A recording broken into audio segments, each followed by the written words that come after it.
කඨින දානං දත්ත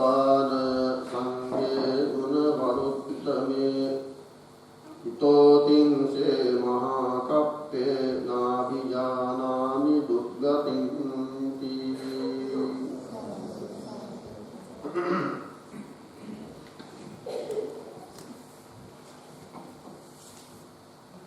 ශ්‍රද්ධාවන්ත පින්වතුනි,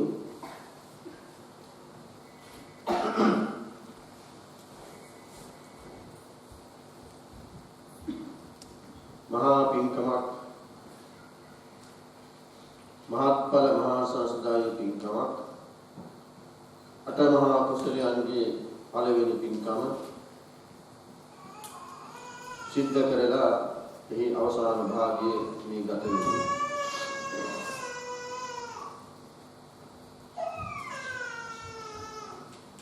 මේ පින්දතුන්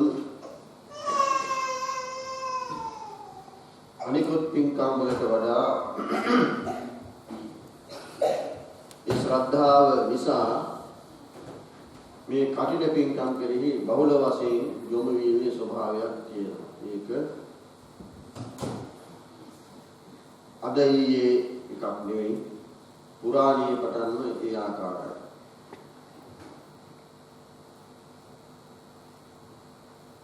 මහා කුසලයන් 8ක් ගැන සඳහන් කළා.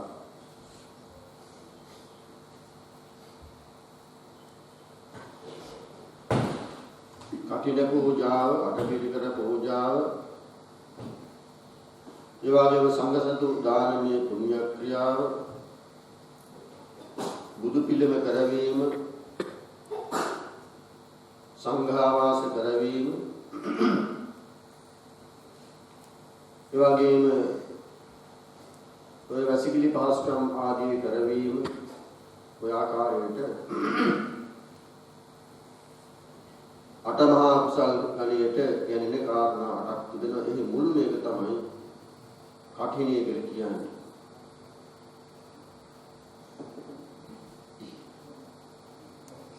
ලෝකයේ පහළ වෙන සියලුම බුදුරජාණන් වහන්සේලා සිද්ධ කරන දේ තමයි අසල මාසයේ පුරපසළොස්වක පොහොය දවසේ ඒ ධම්සක් පැවතුම් සූත්‍රයෙන් චතුරාර්ය සත්‍ය දේශනාව සිද්ධ කරලා ඉන් අනතුරුව වස් සමාදන් වීම, වස් එළඹීම. සියලුම බුදුරජාණන් වහන්සේලාගේ සිරිත ඒකයි. ඊළඟට ඒ අනුව බුද්ධ නියමයෙන් ශ්‍රාවකයන් වහන්සේලා ඒ ආකාරයට වස්වැසියව සිද්ධ කරනවා. ඒ නිසා බුද්ධ ප්‍රඥාප්තිය අපි මේ සිද්ධ කරන්නේ. බුදුරජාණන් වහන්සේගේ ප්‍රඥාප්තිය නැත්නම් පැනවීම ආදේශ පඤ්ඤාති කියලා තිබෙනවා, සම්බත්ත පඤ්ඤාති කියලා තිබෙනවා.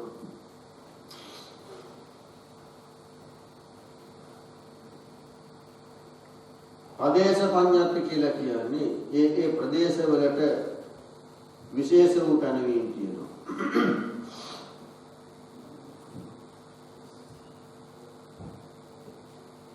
බුදුරජාණන් වහන්සේ අනුදර වදාළා වූ විනය පිටකයේහි විනයෙහි තියෙනවා. ඒ යම් ප්‍රදේශවලට ඒව බලපාන. උදාහරණයක් හැටියට ගත්තොත් මේ සංඝ කර්ම කිරීමේදී මධ්‍ය දේශයේ ගත්තාම මධ්‍ය දේශය කියලා කියන්නේ බුදුරජාණන් වහන්සේ බුද්ධත්වය අවබෝධ කරගත්ත ඒ බුද්ධ ගයාව, අධිකා නුවර, ඊළඟට කුසිනාරාම, ඔය ආදී මධ්‍ය ප්‍රදේශයේ ඒ මධ්‍ය ප්‍රදේශයේහි සංඝ කර්ම විනය කර්ම කිරීමේදී 5 වඩා සිටින දසවර්ග සිටිනවා. වර්ග 10ක් කියන්නේ 19ක් ඉන්නවා මේ සුළු විනය කර්මයකදී. එයින් බහැර ප්‍රත්‍යන්ත දේශයකදී නම් ප්‍රශ්නාවක් පිටියම ඇති.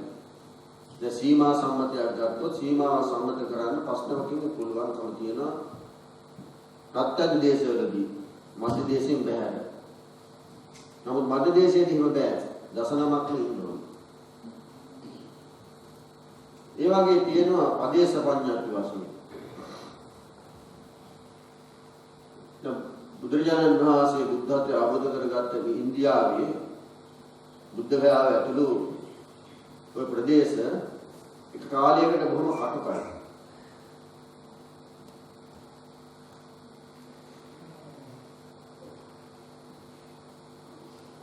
අප්‍රේල් මාසයේ ඉඳන්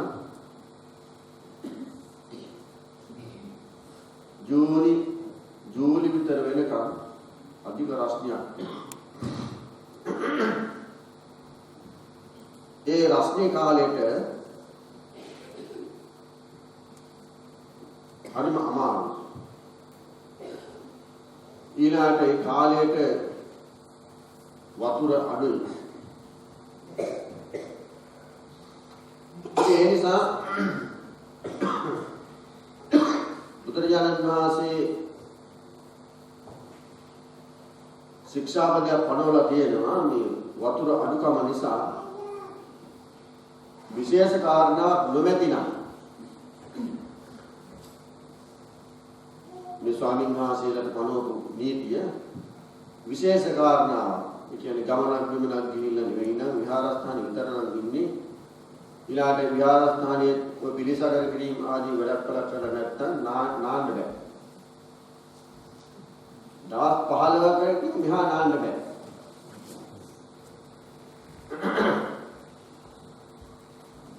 විශේෂ කාරණාව කියන අර විදිහේ අංග වෙහෙසන යම් කිසි ක්‍රියාවක් කරලා තියෙනවා නම් වැඩපල කරලා තියෙනවා නම් ඒක බාධාවක් නෙවෙයි. මොකද ඒ වතුර අඩුකම නිසා.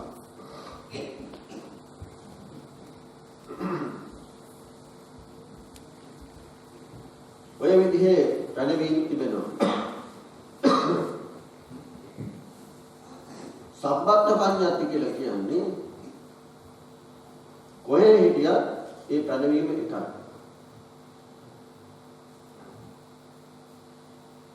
දැන් මේ වස්වැසීම මේ වගේ එකක්. වස්වැසීම අසල මාසයේ පුරපසළොස්වක පොහොය දවසේදී පොහොය කර්ම කරලා ඊට පසුදා පෙරවස් සමාදන් වෙන්න ඕනේ. යම් කිසි හේතුවක් නිසා පෙරවස් සමාදන් වෙන්න බැරි වුණොත් නිකිණි මාසයේ පුරපසළොස්වක පොහොයෙන් ආරම්භ වෙන පසුවස සමාදන් වෙන්න ඕනේ. ඒක කොහේ හිටියත් කළ යුතු එකක්. ඒ නිසා තමයි පෙරවස බැරි නම් පසුවස හෝ සමාදන් වෙන්න යුතුයි කියලා සඳහන් කරලා තියෙනවා. ඒක අවිශේෂයක් නෙවෙයි. ඒ වස් සමාදන් වුණාම දැන් සමහර විට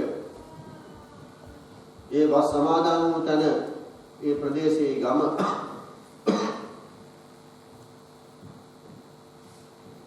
මොනවා හෝ හේතුවක් නිසා විනාශ වෙනවා නම් ඒ ගමේ මිනිස්සු එතනින් ඉවත්ලා යනවා නම් ඒ ස්වාමීන් වහන්සේට එතනින් ඒ මිනිස්සුත් එක්ක යන්න ගිහින් ඒ මිනිස්සු නවතින ගමේ වාසය කරන්න පුළුවන්. ඒකට වස් කැඩීමක් වෙන්නේ. ගමම යනවා.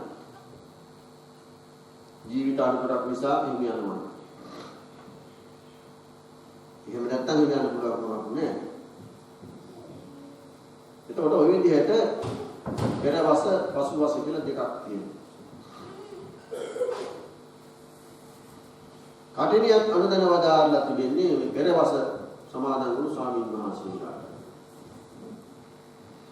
දා සාකේත නුවර ඉඳන් බුදුරජාණන් වහන්සේ හමු වෙන්න දෙව්රම් වෙහෙරට ස්වාමීන් වහන්සේලා වඩින අතරමඟදී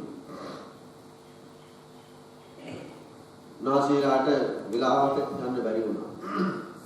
ඒ නිසා ඒ අතරමඟ වස් සමාදන් වෙලා වාසය කළා. වාසය කළ වස් අවසානයේදී බුදුරජාණන් වහන්සේ හමු වීම සඳහා මේ ස්වාමීන් වහන්සේලා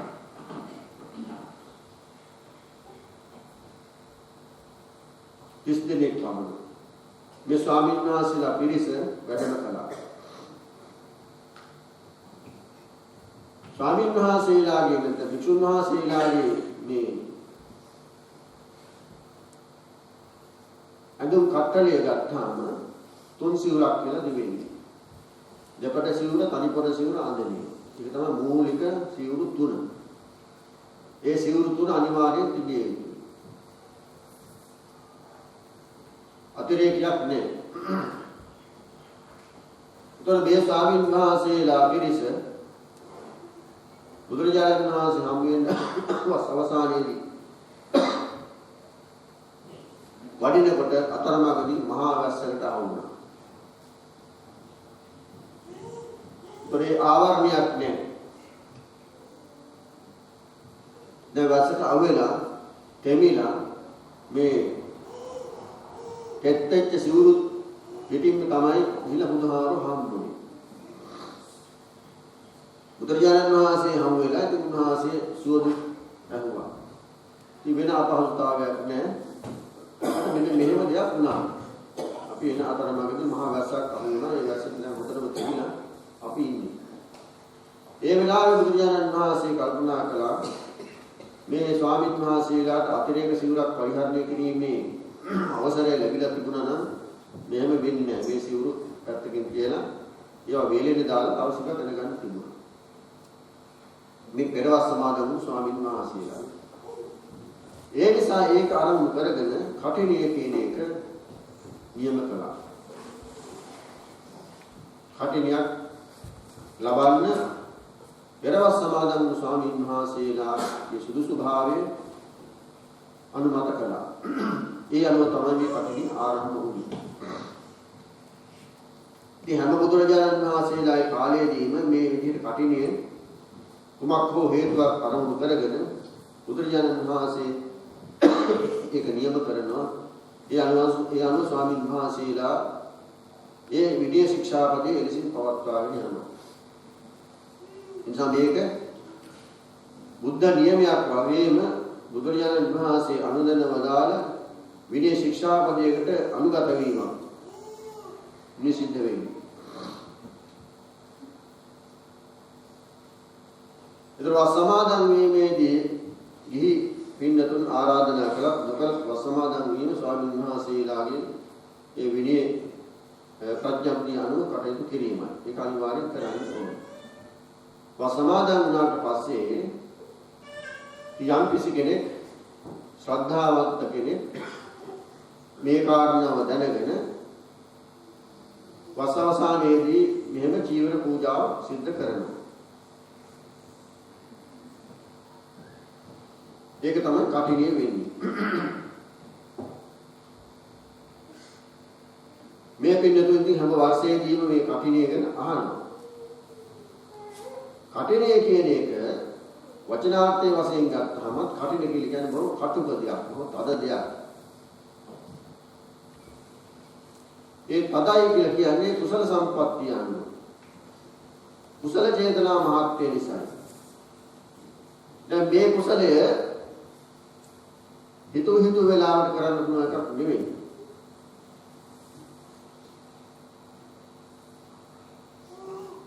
ඒ වගේම හැමදාම කරන්න පුළුවන් එකක් නෙවෙයි.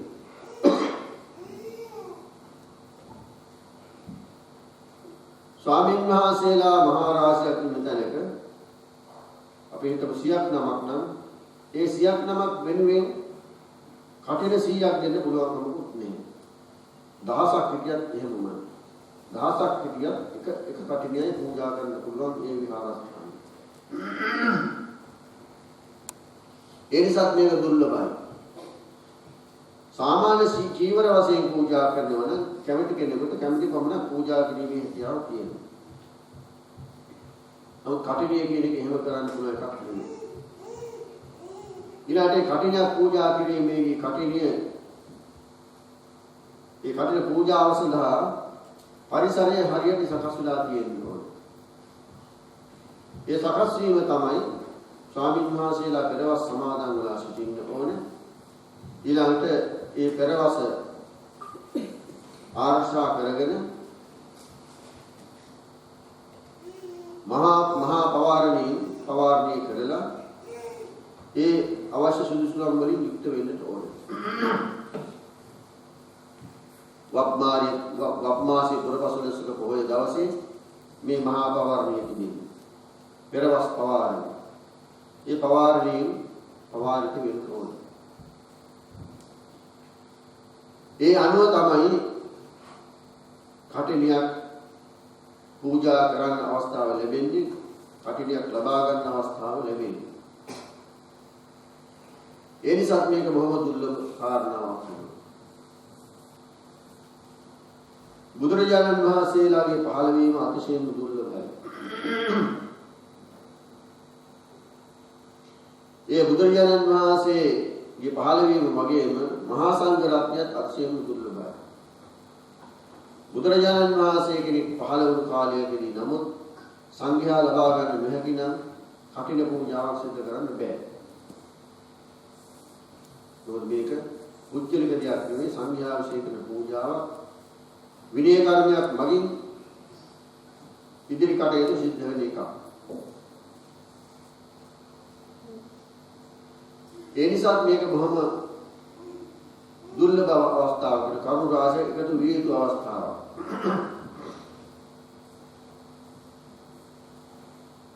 දානමය පුණ්‍ය ක්‍රියාව අතර විනය කර්මයකට භාජනය කරලා කටයුතු කරන එකම දානය තමයි මේ කටින දානය කියලා කියන්නේ.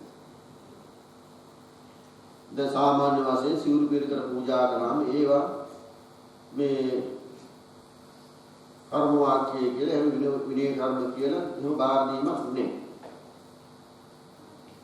නම් කටිනේ එහෙම එකක් නෙවෙයි. කටිනේ මහා සංඝ රත්නයේ විශේෂයි අද දවසේ මේ පිළිතුරු මහා සංඝ රත්නය පූජා කළා.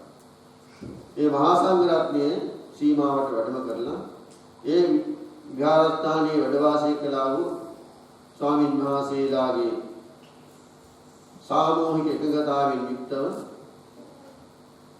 ඒ නියමිත ස්වාමීන් වහන්සේ නමක් එක පවරනවා. විනය කර්මය. නිසා මේක විනය කර්මය. ඒක ඇතරින් නවතින්නේ මේ කටිනේ කටයි. මේ පින්නතුන් පූජා කළේ කටිනේ සඳහා වස්ත්‍රයක්. ඒසයි කටින වස්ත්‍රයට කියනවා කටින දුස්ස කියලා. දුස්ස කියන්නේ වස්ත්‍රය කියන එකමයි. මහපු නැති වස්ත්‍රය කියන එක. ඒතකොට ඒක සුදුසු පරිදි ජීවනයක් හැටියට සකස් කරන්න ඕනේ. කටිනේ සඳහා දෙකොට සිංගක් හෝ අනිකොට සිංගක් හෝ අගණයක් හෝ ගන්න පුළුවන්කම තියෙනවා. එතකොට ඒ සිංගක් ඒ ප්‍රමාණයේ අනුව සකස් කරන්න ඕනේ. පුරාණේ නම්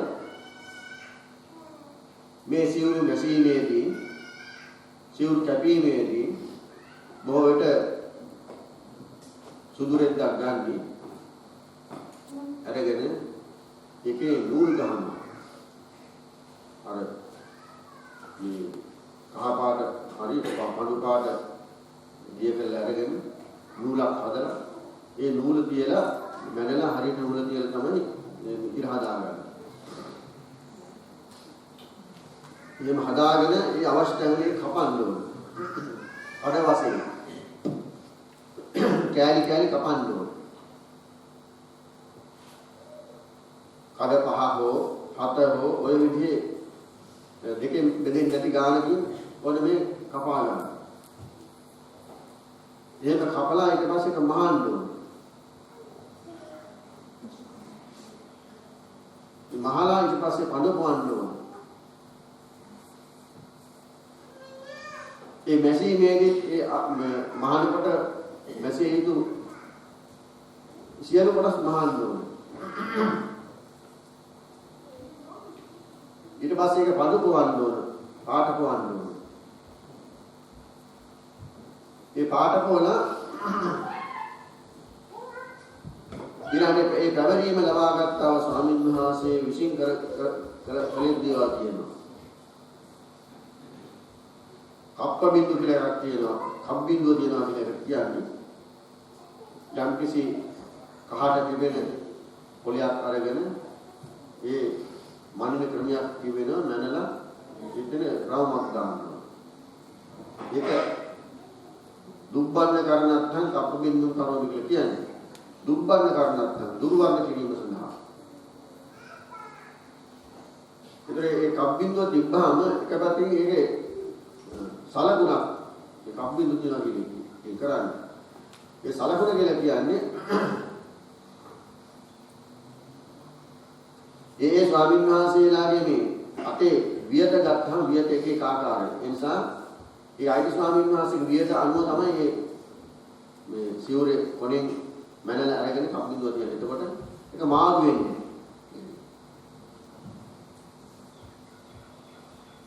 ඒක අනිවාර්යෙන් කරන්න ඕනේ එකක්. ඊළඟ එකේ තියෙන අදිෂ්ඨාන කිරීම. අරණ සිවුරු අයින් කරලා ඒවා මේ පච්චුද්ධාරණය කරනවා කියලා එකක් තිබුණා. ඒක తాවකාලික ඉවත් කිරීමක් කරන්නේ. ඒක ඉවත් කරලා මේක අදිෂ්ඨාන කරගන්න ඕනේ. ඒ අදිෂ්ඨාන කරගෙන කටිනේ ඇතිරියම කියලා එකක් කරනවා.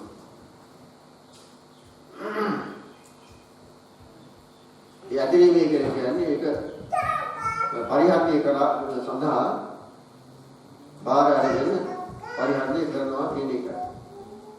ඒකට වාක්‍යයක් තිබෙනවා.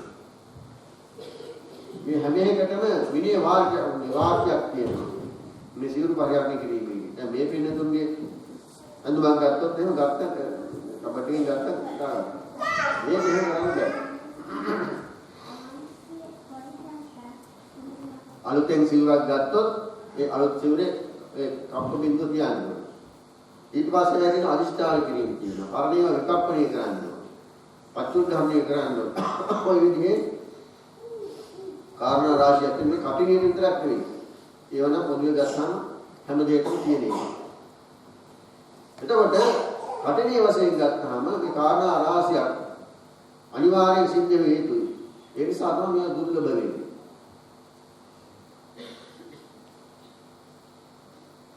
ඒ දුර්ලභකම නිසාම මෙහි කුසල චේතනා මහත්යක් තියෙනවා.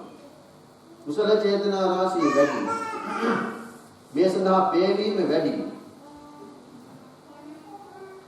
මේ සඳහා විශේෂ ස්වාමීන් වහන්සේලාගේ පේවීම අවශ්‍යයි. ඊළඟට මහා සංඝ රත්නය වඩම්ම ගන්න ඕනේ. මහා සංඝ රත්නය නැත්නම් කටින පූජාවක් කරන්න බෑ. ඒ වගේ යම් කිසි විහාරස්ථානයක එක නමක් නම් බඩ වාසය කලේ වස් සමාදන් වුණේ ඒ ස්වාමීන් වහන්සේ කටිනියක් කියලා පූජා කරන්න බෑ. පරිපූර්ණේ වස්සා වාසික දුන්නට පූජා කරන්න පුළුවන්. කටිනියක් කරන්න පූජා කරන්න පුළුවන් කමක් නෙවෙයි. ඒකට මහා සංඝ රත්නය සිටින්න ඕනේ. ඒ නිසා තමයි බාහිර අනිත් විහාරස්ථාන වලින් ස්වාමීන් වහන්සේලා වඩම්මවගෙන ඒ මහා සංඝ රත්නය විශේෂයෙන් පූජා කරනවා. එතකොට මේක මේ විනය කර්මයක් නිසා සංඝයා කියලා ගත්තාම මේ පිටුතුන් දානය පූජා කරන්න විදිහේ සංඝයා නෙවෙයි. කියන්නේ දානය පූජා කරනකොට අපි ආරම්භ කරගන්නේ අතීත වර්තමාන අනාගත කියන දුක්ඛාලක වර්තන මහා සංඝ රත්නය. එතකොට ගණනින් අනන්තව අප්‍රමාණ වූ පිරිසක්.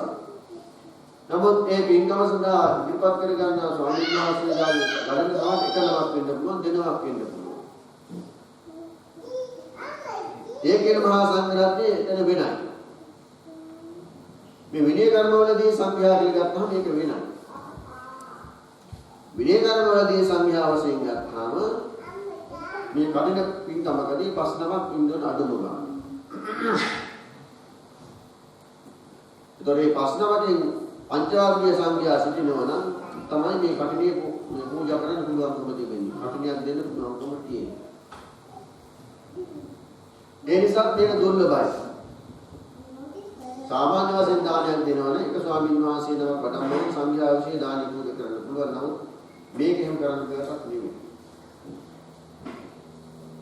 ඒ නිසා අමාරු ක්‍රියාවක් වෙනවා. ඒ ස්වාමීන් වහන්සේලා නොමැති බලාත්කරන නම් සංඝයා වඩම්ම ගන්න බැරි නම් කටින පින්කම් කරන්න පුළුවන් කමක් නැහැ. ඒ නිසා දුර්ලභ කරුණු රාශියක් තියෙනවා මේවා. දෙපාර්ශ්වයෙන්ම කැපවීමක් තියෙනවා. ගිහි පක්ෂයේ පැවිදි පක්ෂයේ. ඒ නිසා තමයි මේ පෙන්තුන් යම් අවස්ථාවකදී වස් ආරාධනා කරා නම් දැන් මේ වර්ෂයේ ඇසළ මාසයේ පොය දවසේ වස් ආරාධනා කළා. එදා පටන් ඒ වස් ආරාධනා කළා පින්නතුන් සංඝෝපස්ථානයේ ආදී සිද්ධ කිරීමෙන් මේ කුසල චේතනා වර්ධනය කළා. ඒක කුසල චේතනා වර්ධනය කරන්නේ නැතිව මේක මහත්ඵල මහාන් සංස්කාරයේ දීගමක් හැටියට සිද්ධ කරගන්න පුළුවන් කමක් නෑ. කුසල චේතනා මහත් තියෙනවා. ඒ වස් ආරාධනා කළා මේ කාලය තුලදී නිරන්තරයෙන් තමන්ගේ සිතේ මේ වස් අවසානයේ සිද්ධවන්නා පින්කම මුල් කරගෙන ඒ විවිධාකාරී පින්කම් කටයුතු නියැලෙන්න ඕනේ යෙදෙන්න ඕනේ. එතකොට තමයි මේ කරන පින්කම මහත්ඵල මහාන් සංසාරයේ මහා පින්කමක් වෙන්නේ. එහෙම නැත්නම් මහත්ඵල මහාන් සංසාර වෙන්නේ නැහැ.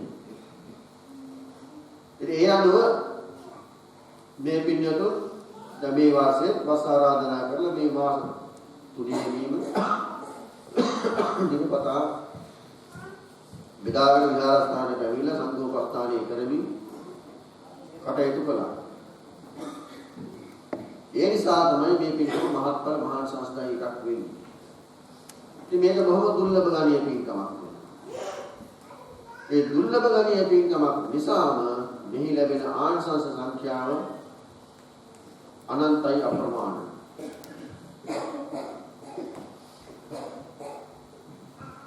නාගිත මහරහතන් වහන්සේගේ කතා ප්‍රවෘත්තියේදී ඒ නාගිත මහරහතන් වහන්සේ උන්වහන්සේ කරන ඊතෝදින්සේ මහා කප්පේ නීත මහා කල්ප 30කට යටදී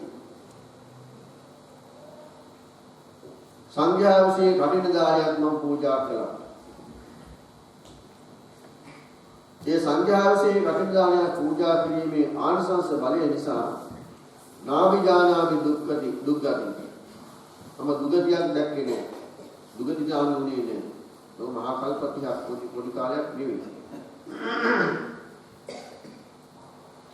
ඒ දුගතිය දැක්කා විතරක් නෙවෙයි. මේ කාලය තුලදී මේ පුණ්‍ය ශක්තිය නිසා ලැබුණා වූ සම්පත්තියන්ගේ ප්‍රමාණය අසීමිතයි. මේ කුසල චේතනාවල තිබෙන බලවත්කම නිසා ලැබෙන ඵල අපිට හිතා ගන්න පුළුවන් කමක් නෑ. හරියට මේ කුසලයක් කරනකොට දැන් බාහිර බලනකොට බොහොම පොඩි දෙයක් වගේ පෙනුනත් ආධ්‍යාත්මය හොඳට සකස් කරගෙන නම් කරන්නේ ඒයින් ලැබෙන ඵල බොහොම වැඩි. දේශනා නාගිත මහරහතන් වහන්සේ සඳහන් කළේ මේ කල්ප 30ක කාලය තුලදී දුගතියක් තම දැක්කේ නැහැ. ඒ වෙනුවට සුගතිය වල තමයි මම උත්පත්ති ලබා ගත්තේ. දෙවි මිනිස් කියන සුගතිය වල. ඒතර මනුෂ්‍ය ලෝකයේ උපදින වාරයක් ගානේ බහුල වශයෙන්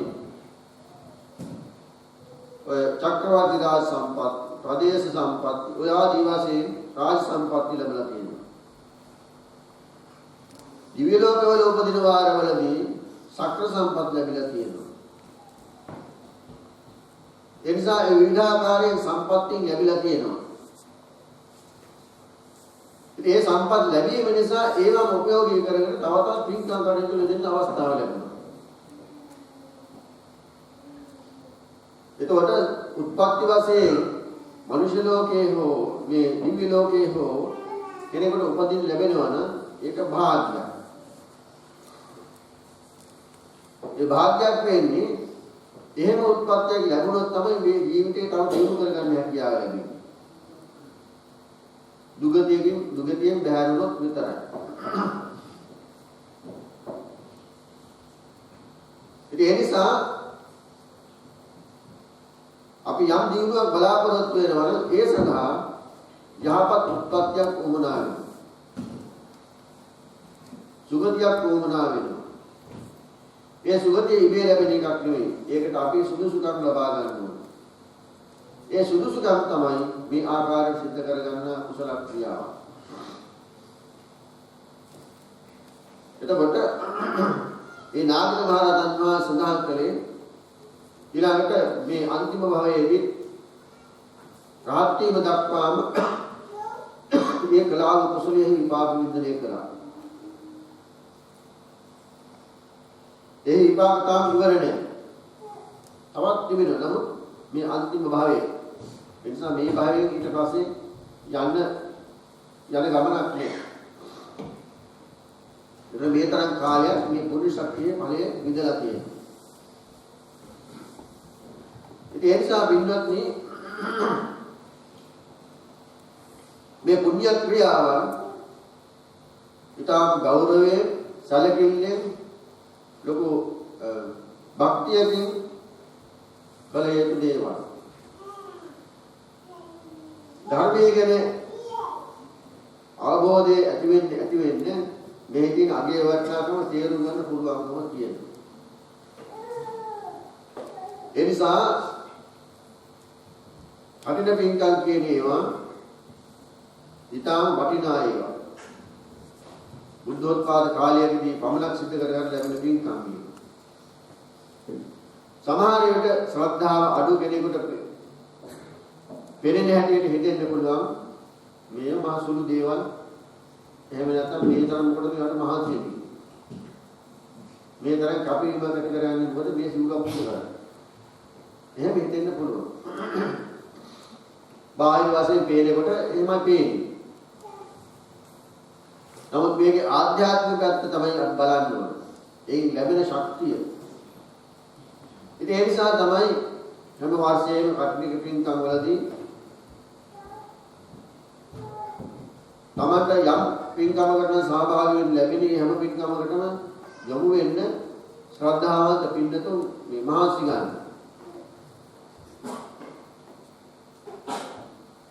එතකොට මේ කියන කුසල මහත්ය නිසාම තමයි සඳහන් වෙන්නේ යම් දවසකදී කටින පින්කමක් කරන විහාරස්ථානයක ඒ පින්කම සඳහා යම් දෙයක් සුළු වශයෙන් හෝ ඉදිකට්ටක් හෝ නූල් බෝලයක් හෝ ඒ වගේ ශ්‍රද්ධාවෙන් යුක්ත යම් කෙනෙක් ඉඳලා පූජා කරනවා නම් ඒ හැමෝටමත් මේ කටිනේ පූජා කිරීමේ ආනිසංස ලැබීමේ හැකියාව තියෙනවා කියන්නේ.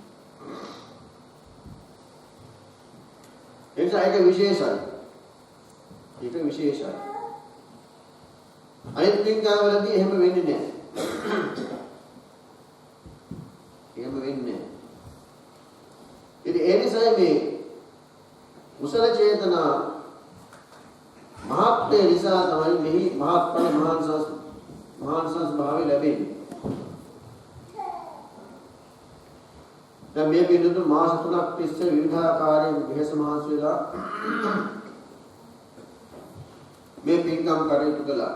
ඒකට පින්කම ආසන්නයේදී දිවරාගෙන එළි වෙනකම්ම මේ කටයුතු කළා. ඒ හැම මොහොතකදීම පහළ වූ කුසල චේතනා. ඒතර මේ කුසල චේතනා සාමාන්‍ය ජීවිතයේදී ලබන්න පුළුවන් කමක් නෑ. පහළ වෙන්නේ නෑ. ඒතර බුද්ධෝත්පාද කාලයේදී බුදුරජාණන් වහන්සේ කෙනෙක් පහළ වුණු කාලයේදී මේ විදිහට පින්කම් කරගැනීමේ අවස්ථාවක් ලැබෙන්නේ. ඉතින් ඒ නිසා මේ බොහොම විශේෂ වෙන්නේ බොහොම දුර්ලභ කාරණාවක් වෙන්නේ. එතකොට අපේ යම් භවයකදී යම් අවස්ථාවකදී නිර්වාණ අවබෝධය බලාපොරොත්තු වෙනවා. ඒ නිර්වාණ අවබෝධය සඳහා මේ යන ගමනේදී මේ වගේ සාම තමයි පුරාණේ ලංකාවේ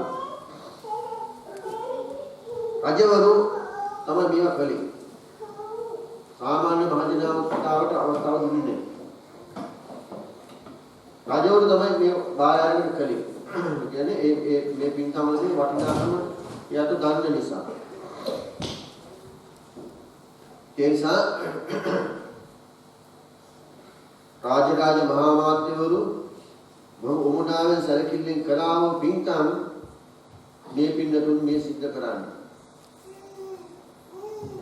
සුළු කටු එකක් නෙමෙයි. සුලභ එකක් නෙමෙයි දුර්ලභ එකක්.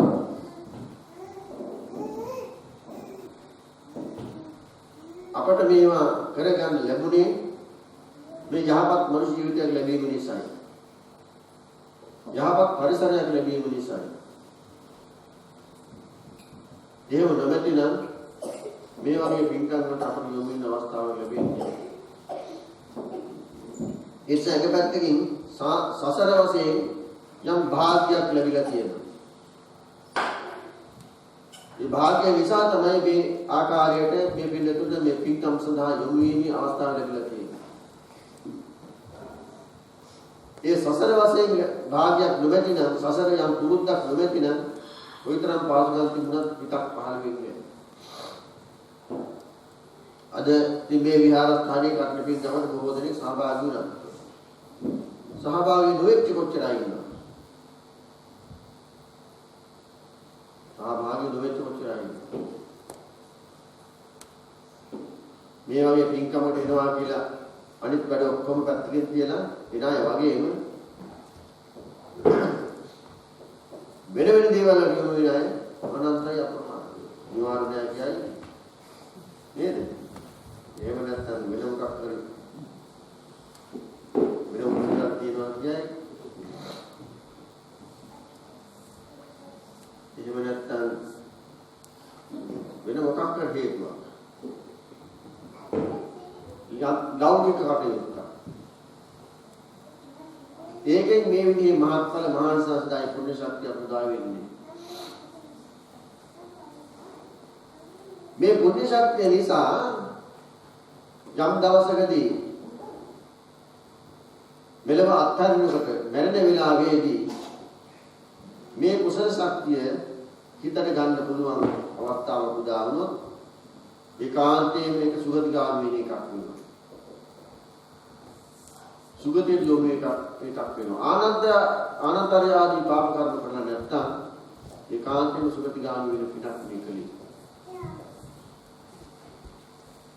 ආනන්තරය පාප කර්ම කරලා තියෙනවා නම් බේරෙන්න පුළුවන් කමක් නැහැ.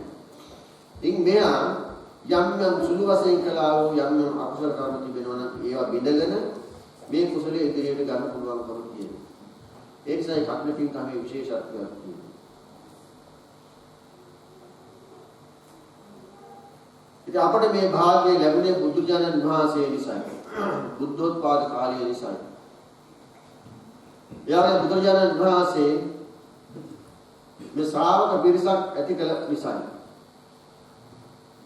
භික්ෂු භික්ෂුණී උපාසක උපාසිකා කියන සිවුවන පිරිසින් මුල් කාලයේදී භික්ෂු භික්ෂුණී කියලා උභය පිරිසක් සිටියා පැවිදි පක්ෂයේ වශයෙන්. වර්තමානයේදී භික්ෂු සංඝයා විතරයි සිටින්නේ. භික්ෂු ශාසනය පමණයි තිබෙන්නේ. විනයානුකූලව ගන්නකොට ඒ ශාසනය ඇති කිරීම නිසායි බුදුජානන් වහන්සේ නියම කළ නිසායි උන්වහන්සේ ඒක ආරම්භ කළ පවත්වාගෙන යන ආකාරයට කටයුතු කළ නිසායි ස්වාමීන් වහන්සේලා ඒ ආකාරයට මේක පවත්වාගෙන ආපු නිසායි මේ භාග්‍යය මේ කෙනෙකුට ලැබුණේ. එහෙම නැවතන ලැබෙන්නේ. ඉතින් මේ සඳහා පුරාණේන මොහොම රජවරු පවා කැප වුණා. අශෝක ධර්මාශෝක රජතුමා ඒ කාලේ ඔය මිත්‍යා දෘෂ්ටික අය පැවිද්දන් හැටියට ශාසනයට ඇතුළු වෙලා හිටියා. ඒ අයගෙන් ප්‍රශ්න කරලා ප්‍රශ්න අහලා ධර්මයේ ප්‍රශ්න අහලා 60000ක් ගේ සිවුරු ගලවලා යවුවා.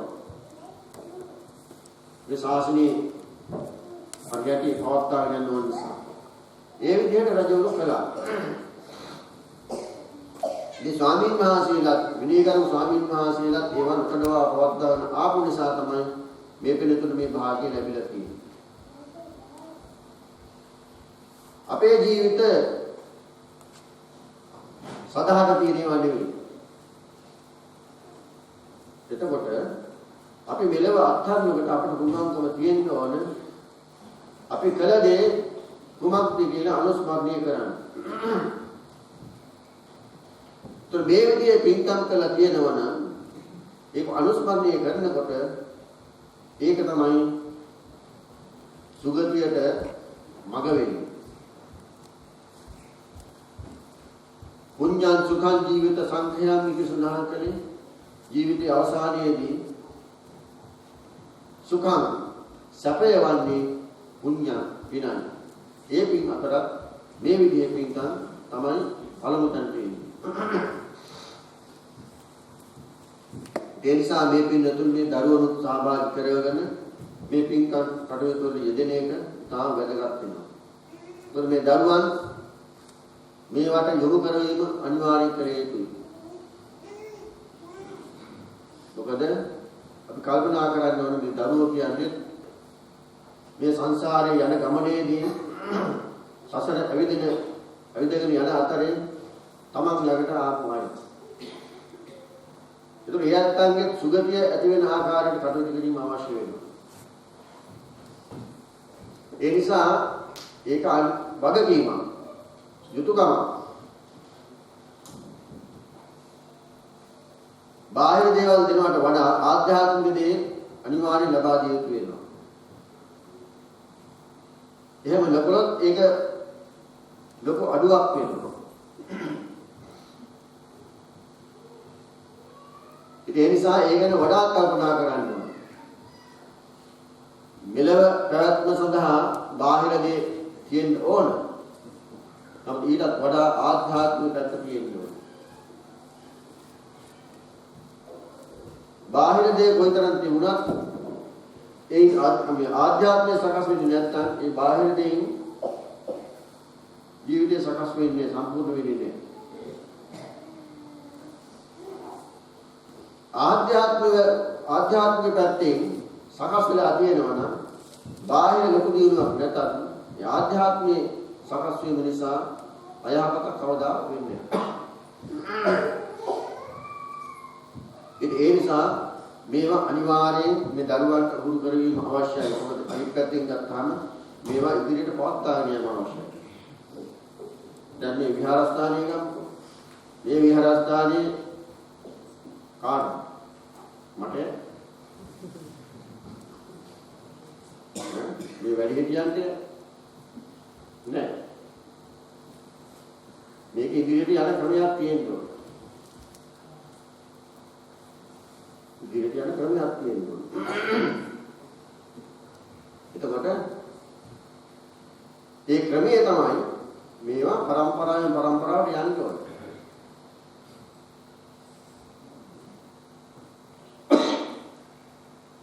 එතකොට මේ පරම්පරාවෙන් පරම්පරාවට යන ආකාරයට කටයුතු සකස් කරලා තියෙනවා නම් තමයි මේවල ආරක්ෂාවක් ඇති වෙන්නේ. ස්ථානයේ වගේම ධර්මයේ තිබෙන ආරක්ෂාව ඇති වෙන්නේ. ඒ මොකද මේ ධර්මයේ කියන එක දැන් පොත්පත්වල ලියලා තියෙනවා. මෙතන මේ අල්මාරියේ පොත්පත් තියෙනවා. නමුත් ඔබ සාසනයේ මේක සාසනයේ මේක දැන් බුදුරජාණන් සඳහන් කළේ තථාගත පවේදිතෝ වික්ඛවේ ධම්මවිනියෝ විවටෝ විරෝචති නෝ පටිච්චන්නෝ. බුදුරජාණන් වහන්සේ ධර්ම විනය කියන එක බැබලෙන්නේ විවටෝ විවෘත වුණාම නෝ පටිච්චන්නෝ. හැංගිලා තියෙනකොට නෙවෙයි. දැන් හැංගිලා තියෙනවා කියන්නේ දැන් මේ පොත්පත් වල තියෙන එක දැන් හැංගිලා තියෙනවා. පොත ඇරියොත් විතරයි පේන්නේ. එතකොට මේ ධර්ම විනය විවට වෙන්න කියලා කියන්නේ විවෘත වෙන්න නම් ධර්ම විනය රකින්න පිටසක් ඉන්නවා.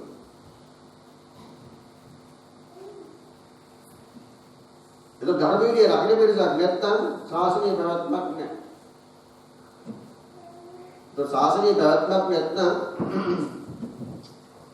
මේවා ඉදිරියට යන්නේ නැහැ. දැන් ඒ නිසා සඳහන් කරන යම් දවසකදී මේ ලෝකේ මේ සංඝ ශාසනය නැති වුණොත් සංඝ ශාසනය යම් දවසක නැති වුණොත් එදාට බුද්ධ ශාසනය ඉවරයි. ඉදිරියට ගෙනියන්න පුළුවන් කමක්.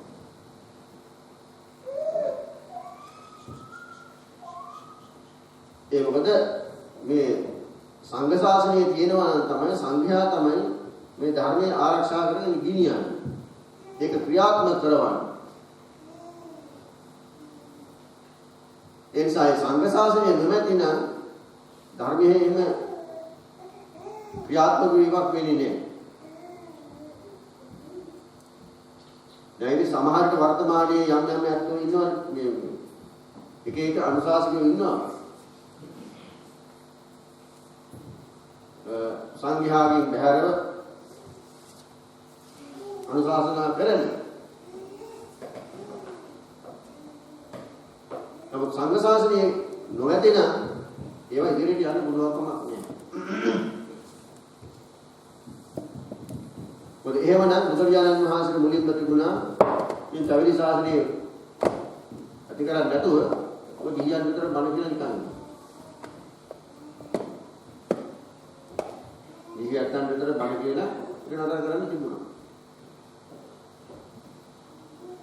එහෙම කරන්නේ නැතුව මේ සංඝ ශාසනයක් ඇති කලේ මේ ශාසනයේ පැවැත්ම සඳහා බුදුරජාණන් වහන්සේ ධර්ම විනයයේ පැවැත්ම සඳහා. ඒ නිසා එහෙම කල්පනා කරලා බලනකොට මේවායේ තියෙන වටිනාකම අපට සීමා කරන්න පුළුවන් කමක් නැහැ. සිංහණක් පරිසක් ගැන බුදුරජාණන් වහන්සේ සඳහන් කළා භික්ෂු භික්ෂුණී උපාසක උපාසිකා වශයෙන්. ඒ සිංහණක් පරිසේම උනන්දුව මේ ශාසනයේ ආරක්ෂාව සඳහා උවමනා වෙනවා. ඒ නිසා මේ වගේ විහාරස්ථානයක් ගත්තොත් විහාරස්ථාන වල පැවැත්ම ඒ තුළින් ධර්මයේ පැවැත්ම අනිවාර්යෙන් සිද්ධ කළ යුතු එකක්. එතකොට ඒක ගිහි පින්නතුන් විතරක් කරන්න පුළුවන් කමක් නෙවෙයි. ඒක ස්වාමීන් වහන්සේලා අවශ්‍යයි. ඒ නිසා මේ පිළිතුරු කවුරුත් කල්පනා කරන්න ඕනේ ඉතාම දුර්ලභ අවස්ථාවක් මේ පිළිතුරු මේ ලබා ගන්න. දැන් මේ පිළිතුරු විතරක් හිටියා නම් කොයිතරම් හැකියාවක් තිබුණා මේ වගේ පින්කම් කරන්න ලැබෙන්නේ නැහැ. පන්සල කොච්චර තිබුණා සංඝයා අනුමැති නම් එක නමක් නම් හිටියේ මේ වගේ පින්කම් කරන්න ලැබෙන්නේ නැහැ. ඊළාට වස්වස හිටියේ නැත්තම් මේ පින්කම කරන්න ලැබෙන්නේ නැහැ. ඊළාට වස්වසීම සඳහා සුදුසු කෙනෙක් නොමැති නම් මේ පින්කම් කරන්න ලැබෙන්නේ නැහැ. ඒක සාමාන්‍ය ස්වාමීන් වහන්සේලා වස්වසන නැහැ. සාමාන්‍ය ස්වාමීන් වහන්සේලා වස්වසන පුළුවන්. නමුත් ඒක මේ උපසම්පදාහාරයට සම්බන්ධ විනය කර්මයක් වෙන්නේ. ඒ නිසා මේ ශාසනීය පැවැත්මේදී ස්වාමීන් වහන්සේලාගේ පැත්තෙන් ගත්තාම ඒක ලොකු වගකීමක් තියෙනවා. ඒ නිසාම තමයි බුදුරජාණන් වහන්සේ සංඝ ශාසනය ඇති කළේ. ඒ නිසා මේ සංඝ ශාසනය ඉදිරියට පවත්වන්න නම් ඔය ඉන්න ළමයි පිටින් ගලා මාන කරන්න. නැත්තම් මේ හරියට නෙවෙයි. හැමදාම ඉම්පෝට් කරන්න බෑ. මොකද දැන් මේ අලුත්ම නීතිය අනුව මේ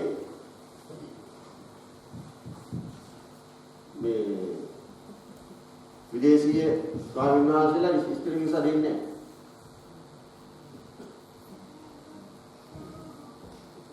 ස්ථිර වීසා දෙන්නේ නැහැ. දැන් තව ටිකක් කාලයක් යන එහෙම ගියොත් මොකද වෙන්නේ?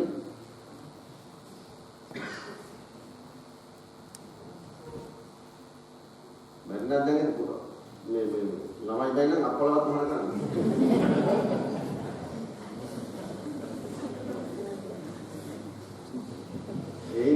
ඒ ගැන හිතීම අනිවාර්යෙන් කළ යුතු එකක්. ඒ සඳහා සුදුසු ධර්මයන් ලබා ගන්න ඕනේ එකක්.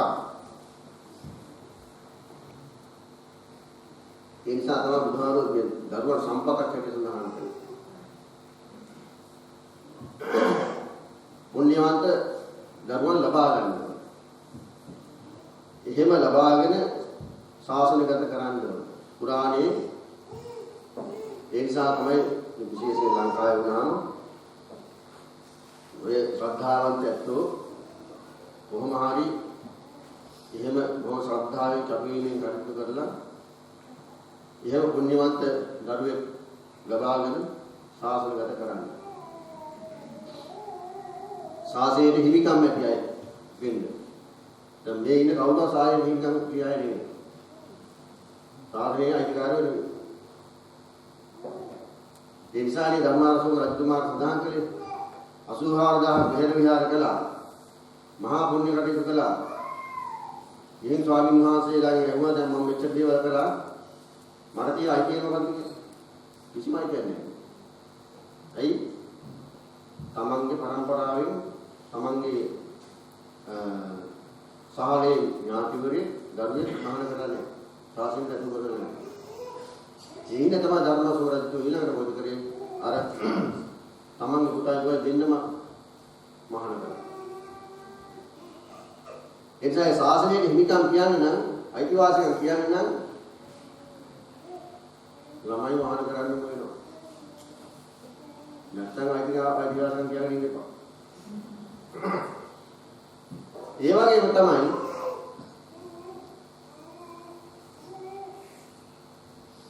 යම්කිසි බුදුජානක සඳහන් කළේ යම්කිසි කුලයක කෙනෙක් පැවිදිලා සිටිනවා නම් ඒ තනත්තා හොඳින් ඉන්නවනම් ඊළාට ඒ තනත්තාගේ සිහිපත් කරන ඒ කුලයේ යත්තන්ට, විතර යත්තන්ට, ඒ වගේම ගමී යත්තන්ට, නගරයේ යත්තන්ට හදනාටම අප්‍රමාණ යහපතක් සැලසෙනවා. මරණ වංචකයේ ආවහම දැන් යම් කෙනෙක්ගේ දරුවෙක් පැවිදිලා සිටිනවා නම් පැවිදි ජීවිත ගත කරනවා නම් මරණ වංචකයේදී ගිහි ළමයි සිහිපත් වෙනවට වඩා අර පැවිද්දා සිහිපත් වෙන එක තමයි වැදගත් වෙන්නේ. ගිහියත්ව සිහිපත් වෙනකොට ඇති වෙන්නේ හිතේ එක්ක ආසාව. අකුසල චේතන. නමුත් පැවිද්දෙක් සිහිපත් වෙනවා නම් එහෙම එකක් ඇති වෙන්නේ. ඒ නිසා ඒකත් ලොකු වගකීමක්.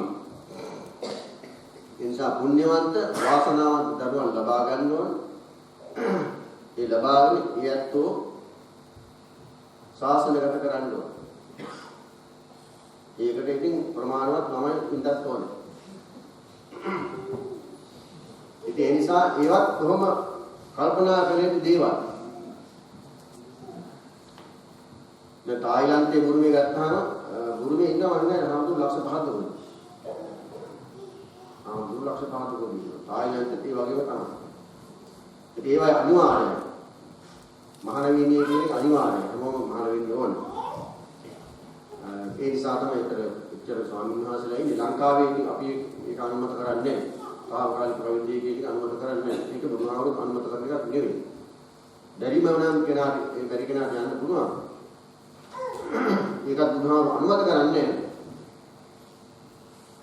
ඒක හරියට මේ මරණයක් හා සමාන හැටියට සඳහන් කරලා තියෙනවා. යම් කෙනෙක් පැවිදි වෙලා ඉඳලා ඉවෙනවා නම් මරණම් හේතම් කිව්වේ අරියස් විනේ. ඒක මරණයක් හා සමානයි. ඒක කියන්නේ ගුණයෙන් මැරෙනවා කියන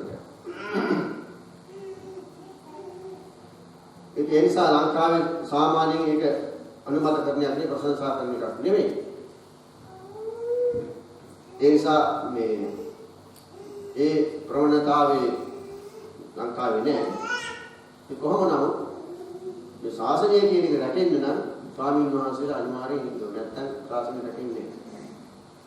ඊළඟ මේ වගේ පින්කම් කටයුතු සිද්ධ වෙන්න නම් ස්වාමීන් වහන්සේලා සිටින්නට ඕනේ. එහෙම නැත්නම් ඒක සිද්ධ වෙන දේවල් නෙවෙයි. ඒ නිසා කොයි පැත්තෙන් ගත්තා මේවා වටිනා පින්කම් වගේ දුර්ලභ ගන්නේ පින්කම්. ඒ දුර්ලභ ගන්නේ මහා පුණ්‍ය ක්‍රියාවක් මේ පිටින් කවුරුත් එකතු වෙලා ඊතාර වේස මහන්සියලා ලොකු කැපවීමක් කරගෙන මේ සිද්ධ කළා. ඒකට පරිසරය සකස් කරගත්තා. මේ විහාරස්ථානයේ මේ අවුරුද්දේ මහා පින්කම් රාශියක් සිද්ධ කරන්න ලැබුණා. චෛත්‍යරාජන් මහන්සියගේ එනිමා මූලික වශයෙන් තාපොඩි වැඩ තියෙනවා. නමුත් මූලික වශයෙන් කරගත්ත නිමාව ඒක බොහොම ආශ්චර්යමත් දෙයක්. දකින කියන හැම දිනාටම අප්‍රමාණ සතුට ඇති වුණු අවස්ථාවක් එක. ඒ වගේම අපි නොහිතූ ආශ්චර්යමත් දේවල් සිද්ධ වුණා ඒ නිසා. මේ මහා පුණ්‍ය ක්‍රියාව සඳහා මේ පින්නතුන් කවුරුත් එකා වගේ රැය දහවල් නොබලා අපමණ වෙහසක් ගත්තා. ඉතින් ගත්ත වෙහසේ ප්‍රතිඵල මේ පින්නතුන් දකින්න. ඒ වගේම තමයි මේ පුණ්‍ය ක්‍රියාව මේ කටුල පින්කම සඳහා වස් ආරාධනා කළ දවසේ පටන් ඒ සත්‍යාන්තයේ තිබෙන ධර්ම දේශනා ඒ වගේම අභිධර්ම පන්ති ටික දවසක් කළා. ඊළාට ත්‍රිපිටක සජ්ජායනාව ඔය ආදී හැම පින්කමක් සඳහාම මේ පින්තුන් තමන්ට තියෙන ඉඩ පහසුකම් අනුව ලොකු කැපවීමක් කළා. සංඝෝපස්ථානය කළා.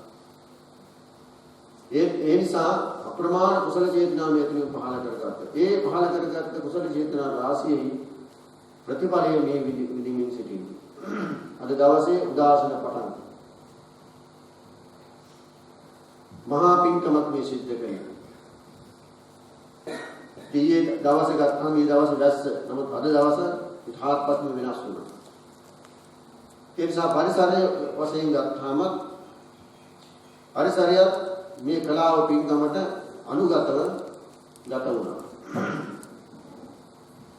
ඒ නිසා කුඩා දරුවාගේ පටන් මේ වැඩිමහලු ඇත්තම් දක්වා කවුරුත් එක වගේ ලොකු සතුටකින් ලොකු උමනාවකින් වෙහස මහන්සියලා මේ මහා පින්කම සිද්ධ කළා.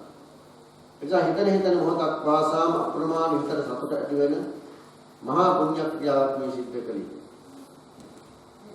අමුලින් සඳහන් කළා වගේ යම් අවස්ථාවකදී අපි මෙලව අත්හරිනකොට අපිට ඒකාන්තයෙන්ම සිතට ගන්න පුළුවන් කුසල ක්‍රියාවක්. ඒ කුසල ශක්තිය තුලින්ම නිවන් අවබෝධ කරන තාක්කල්ම සුගතිගාමී වීමට උපකාර වෙන මහා පුණ්‍ය ක්‍රියාවක් මේ සිද්ධ කළේ.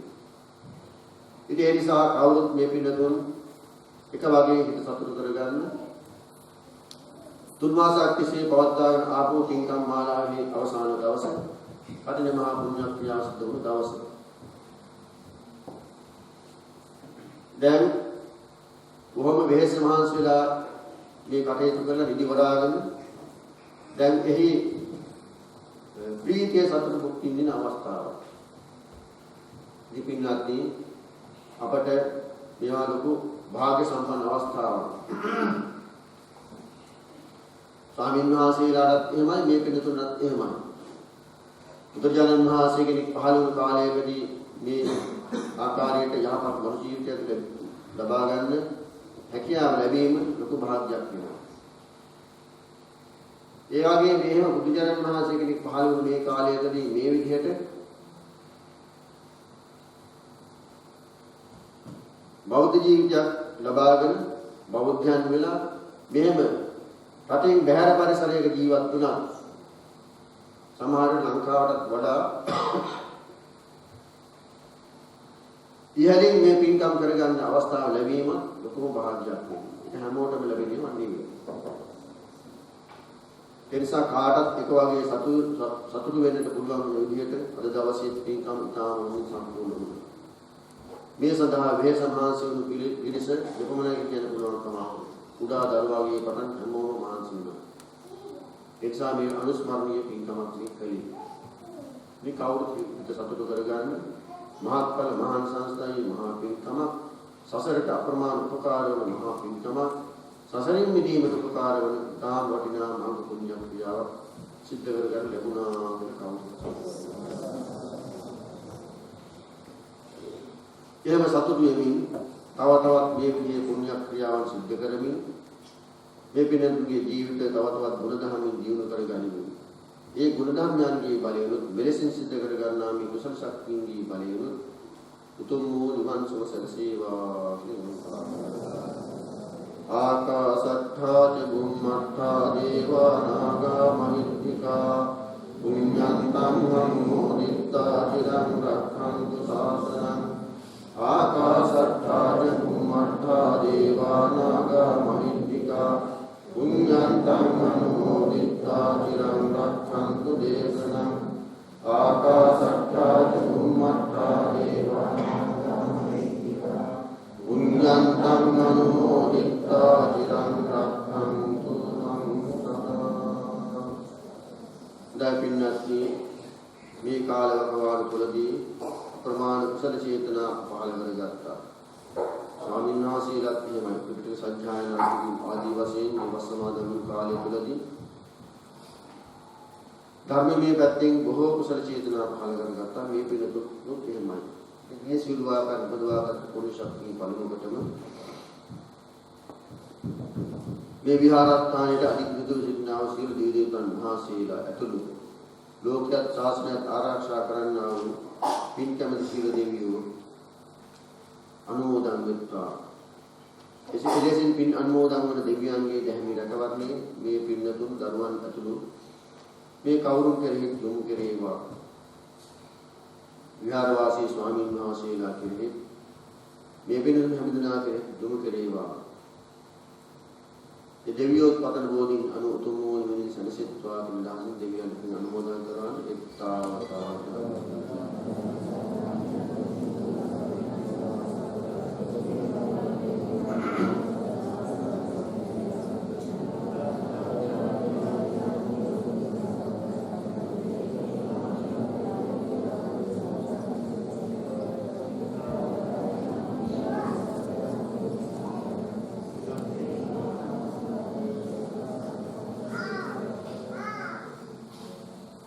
ඒ වගේ පින්නත්නි මේ විහාරස්ථානයේ වස් සමාදන් වෙලා මේ කාලය තුළ වැඩ වාසය කළා වූ ශ්‍රී ස්වාමීන් වහන්සේලා එදිදෙරපත ධම්මානන්ද ස්වාමීන් වහන්සේ ගාගීම කරුකුඹුර විසාර ස්වාමීන් වහන්සේ ගොඩවෙල ඥානදී ස්වාමීන් වහන්සේ මේ ස්වාමීන් වහන්සේලා ගාම කැපවීමෙන් යුක්තව මේ කාලය ගත කළේ. නිරන්තරයෙන් විහාරස්ථානයේ හැම පැත්තෙම කළ හැකි යම් දෙයක් තිබෙනවා නම් ඒ දෙයක් මෙතු කරමින් සිද්ධ කරමින් විහාරස්ථානයේ ආරක්ෂාව දියුණු යහපත නිරන්තරයෙන් ප්‍රාර්ථනා කරමින් කටයුතු කළේ. ඒ නිසා මේ ස්වාමීන් වහන්සේලාගේ කවුරුතු භාවය තුලින් ඇති වුණා වූ යහපත් පරිසරය ඒ තුලින් මේ කාලය තුළදී මේ ත්‍රිපිටක සත්‍යයනාව තාම කැපවීමෙන් සිද්ධ කළේ. උදාසන 5ට මේ ධම්මානන්ද ස්වාමීන් වහන්සේ ත්‍රිපිටක සත්‍යයනාව ආරම්භ කරනවා. විහාරස්ථානයේ දාන ගේනවා නම් 7 වෙනකම් සත්‍යයනා කරනවා. ඊට පස්සේ 8ට මේ විසරද ස්වාමීන් වහන්සේ ඊළඟට ඥානදී ස්වාමීන් වහන්සේ නිදානිය ගේන දවසක් 12 වෙනකම් ඊළඟ දෙකේ ඉඳන් මම පැය 2යි සාමාන්‍ය සත්‍යයනා කළේ. ඊළඟ රාත්‍රී කාලෙත් එහෙමයි. ඔය විදිහට ලොකු කැපවීමකින් යුක්තව මේ ත්‍රිපිටක සත්‍යයනාව අපේ කවුරුත් එකතු වෙලා සිද්ධ කළා. ඒක ලොකු ශක්තියක් මේ විහාරස්ථානයේ ලොකු ආශිර්වාදයක්. මේ ආශිර්වාදය සඳහා මේ ස්වාමීන් වහන්සේලා ලොකු කැපවීමක් සිද්ධ කළා. ඒ නිසා උන්වහන්සේලාට මේ උපදවාගත් ප්‍රතිශක්තිය තුලින් දෙවියන්ගේ ආශිර්වාදය කායික මානසික සුවසාහනීය නිරෝග සම්පත්තිය දිගාසිර සම්පත්තිය සැලසේවා.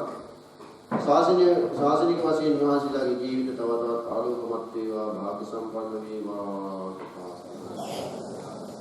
එවැනි පින්වත්නි දීපත් කටයුතු මේ පින්වතුන් නමින් කාමෝසපත් යම් ඥාතික සත්‍යඥාන පින්බලාපොරොත්තු වේ. ඒ සියලු දිනාම මේ පින් අනුමෝදන් වෙත්තා. සැපයෙන් සැපයටපත් වෙත්වා කියන කරුණා චේතනාවෙන් මේ ඥාතික පින් අනුමෝදන් කරවන්නේ. ඉදන් මේ ඥාතිනම්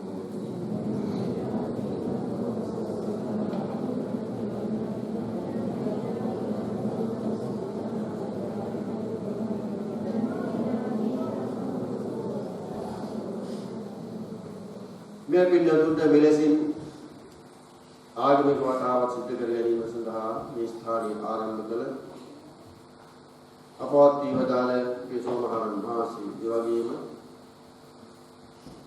අප කවුරු මේ පැවිදි ජීවිතයට යොමු කරවපු අපවත් වීමදාල අතුපුජ්‍ය මහානායක මහින්දන් වහන්සේ උපාධ්‍යාය වහන්සේ නැතිද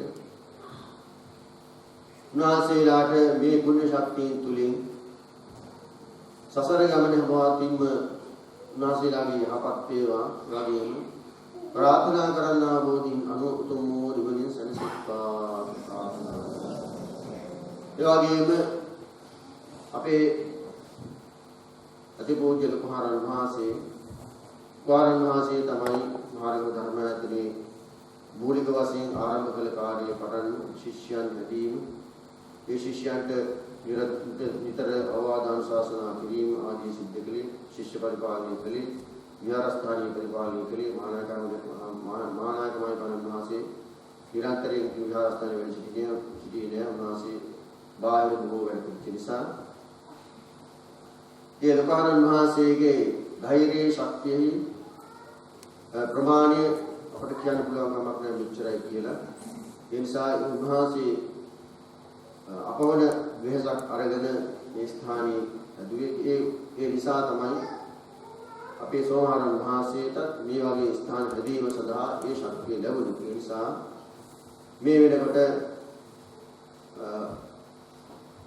උපතින් වසර 101ක් ගත කරන ඉතින් දැන් කොහොම වයෝවෘද්ධව දුර්වලව වැඩ සිටිනා වූ අපි අතිපූජ්‍ය ලකුහාරන් වහන්සේට මේ පුණ්‍ය ශක්තියෙන් තුලින් කායික මානසික සුවසානිය නිරෝධ සම්පත්තිය දිගාසිර සම්පත්තිය සැලසේවා.